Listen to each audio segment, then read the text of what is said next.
Hello दोस्तों, मानक अध्ययन क्लासेस में आपका स्वागत है। मेरा नाम प्रदीप चौहान और आज हम पढ़ेंगे कि ग्रेगर जान मेंडल ने किन 7 लक्षणों को लेकर के क्रॉस कराया था। ठीक है, तो इसमें पहला हेडिंग है आज का कि मेंडल के मटर पर प्रयोग। तो मेंडल ने अपना जो एक्सपेरिमेंट किया था, प्रयोग किया था, वो मटर पे किया था और उन्होंने 7 विपरीत लक्षणों कर लेकर पे उस पर एक्सपेरिमेंट किया और उनमें क्रॉस कराया था। ठीक है, तो कौन कौन से 7 विपरीत लक्षण थे? बीज की आकृति गोल थी और झुर्रीदार थी। बीज की आकृति मतलब बीज कैसे दिखता था, आकार में आकृति गोल और झुर्रीदार, मतलब कुछ बीज उन्होंने जो लिया था वो बिल्कुल गोल थे और कुछ बीज ऐसे झुर्रीदार टाइप के थे। ठीक है, उसके बाद बीज का रंग, जो बीज था वो पीले कलर का था या हरे कलर का था। और फली की आकृति, तो जो फली थी या फूली हुई थी या पिचकी हुई थी। फूली या पिचकी कहने का मतलब ये है कि जो उन्होंने फली लिया था, जो ये ऐसे फूला हुआ था या तो इसे ऐसे पचका हुआ फली था ऐसे। ठीक है, तो उन्होंने जो फली लिया, फली की आकृति उन्होंने जी ली, वो या तो फूली हुई थी या पिचकी हुई थी। और फली का रंग, जो फली का रंग उन्होंने देखा, उन्होंने अलग अलग लक्षणों को लेकर क्रॉस कराया था। तो एक लक्षण उन्होंने देखा कि बीज की आकृति गोल है कि झुर्रीदार। एक देखा बीज का रंग, तो बीज या तो पीला था, कुछ पौधे के अंदर के जो बीज होते हैं जो बनते हैं या तो पीला था या तो हरा था। और फली की आकृति, तो फली या तो फूली हुई थी या तो पिचकी हुई थी, ऐसे पिचकी पिचकी सी थी। और अगला है फली का रंग, तो फली जो था ये ऊपर जो होता है, फली या तो हरा कलर का होता है या तो पीला कलर का होता है। अब किन में हरा होता है, किन में पीला होता है, आगे आने वाले वीडियोस में धीरे धीरे समझेंगे। पुष्प की स्थिति देख लेते हैं, समझ लेते हैं कि कक्षस्थ क्या होता है।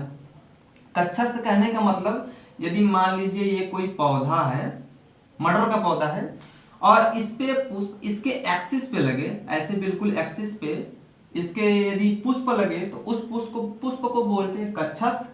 यदि इसके एक्सिस पे ये पुष्प न लगकर किसी साइड वाइज से पुष्प लगे, ऐसे इसके साइड में से पुष्प लगे, इधर पुष्प लगे, इधर पुष्प लगे, इसके एक्सिस पे न लगे, तो इसको बोलते हैं अग्रस्थ। तो पुष्प की स्थिति में 2 लक्षण, कक्षस्थ और अग्रस्थ। और पुष्प का रंग लाल और सफेद, जो ये पुष्प होंगे मटर के, वो पुष्प या तो लाल होगा या तो सफेद होगा। और पौधे की लंबाई, तो पौधे की लंबाई में जो था या तो लंबापन लिया या तो बौनापन। कहने का मतलब ये है कि पौधे जो लिए उन्होंने ग्रेगर जान मेंडल ने, या तो पौधा लंबा था या तो बौना था।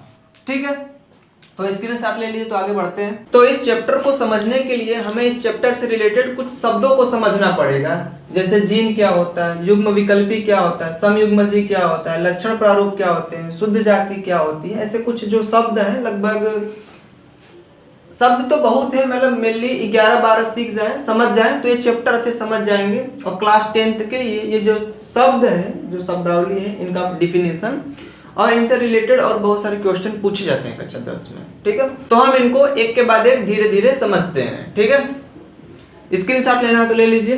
तो हम पहले समझ लेते हैं कि जीन या कारक क्या होता है।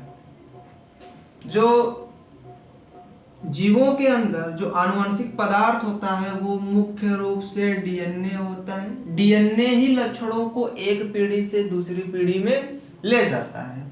तो डीएनए के ऊपर कुछ कोड होते हैं जो किसी लक्षण को, पूरा का पूरा डीएनए जो होता है उसके किसी पर्टिकुलर पार्ट पर कुछ कोड होते हैं जो किसी एक लक्षण को प्रदर्शित करता है।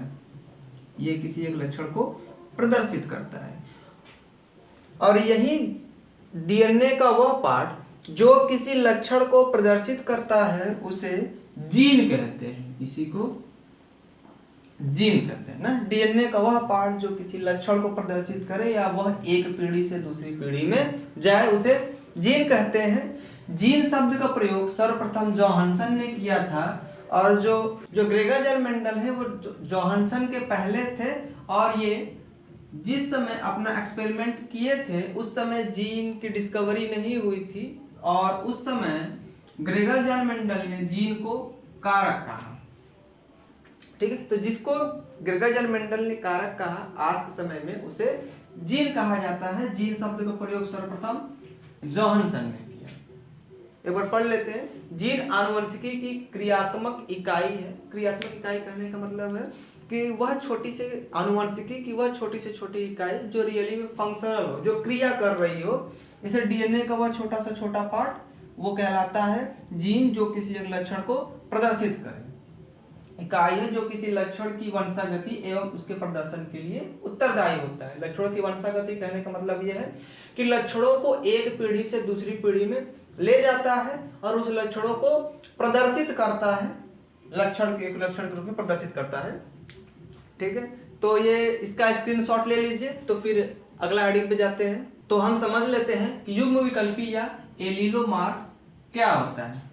तो हम जान चुके हैं कि जो डीएनए होता है यही आनुवंशिक पदार्थ है जो लक्षणों को एक पीढ़ी से दूसरी पीढ़ी में ले जाता है। और डीएनए के ऊपर एक ऐसा सीक्वेंस होता है जो किसी एक लक्षण को प्रदर्शित करता है और उसी सीक्वेंस को हम कहते हैं जीन। ठीक है, अब ये डीएनए एक हिस्टोन प्रोटीन पे लिपटा होता है। एक हिस्टोन प्रोटीन पे ऐसे ऐसे ऐसे ऐसे, ये है डीएनए और ये है हिस्टोन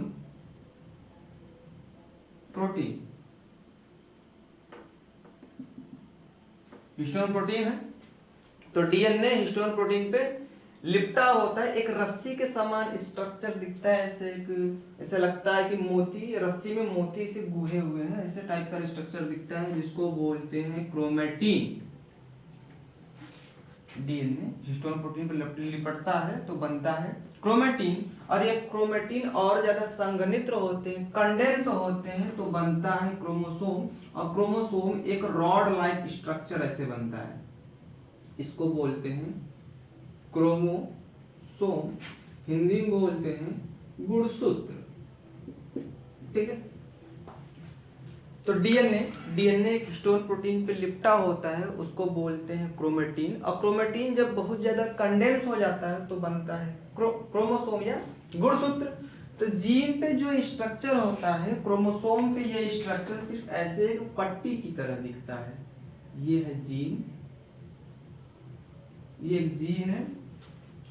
और एक इंसान के अंदर, एक ह्यूमन के अंदर 46 गुणसूत्र पाए जाते हैं, मतलब 46 क्रोमोसोम पाए जाते हैं, जिसमें से 23 मेल से आते हैं, मतलब मेल बोले तो पिता से आते हैं, और 23 फीमेल से आते हैं। ठीक, तो एक क्रोमोसोम मेल से आता है और बिल्कुल ऐसा ही क्रोमोसोम होगा, जितना इसका साइज और स्ट्रक्चर जैसा होगा बिल्कुल वैसा ही एक क्रोमोसोम आएगा फीमेल से। तो जो इसका ये जीन होगा, ये भी जीन वही काम होगा, मतलब इस जीन का काम है लंबेपन वाले के लिए जीन होगा, तो ये वाला जीन भी उसके लिए होगा लंबेपन वाले के लिए, ये भी है जीन। और जब जीन एक दूसरे के विपरीत लक्षण वाले हो, यदि मान लीजिए ये लंबेपन वाला जीन है तो इस जीन को हम दिखाते हैं कैपिटल टी से, और ये बौनेपन वाला जीन हो, मान लो इससे लंबाई बहुत कम होती हो तो ये जीन कहलाएगा स्मॉल टी से इसे दर्शा देते हैं। तो इससे जो लक्षण दिखेगा वो पौधे में लक्षण ये दिखेगा कि पौधा लंबा होगा, और ये जो लक्षण दिखेगा इससे ये पता चलेगा कि पौधा बौना होगा। ठीक है, तो विपरीत लक्षणों वाले युग्म मतलब जोड़े को युग्म विकल्पी कहते हैं। कहने का मतलब ये जीन है, ये कैपिटल टी वाला जीन है, ये स्मॉल टी वाला जीन है, तो इस जीन के लिए ये वाला जीन एलील कहलाता है। ठीक है, और इस जीन के लिए ये वाला जीन एलील कहलाता है। मतलब ये तो जीन है, पर इसके जीन के लिए, इस जीन के लिए ये वाला जीन एलील कहलाएगा और इस जीन के लिए ये जीन एलील कहलाएगा।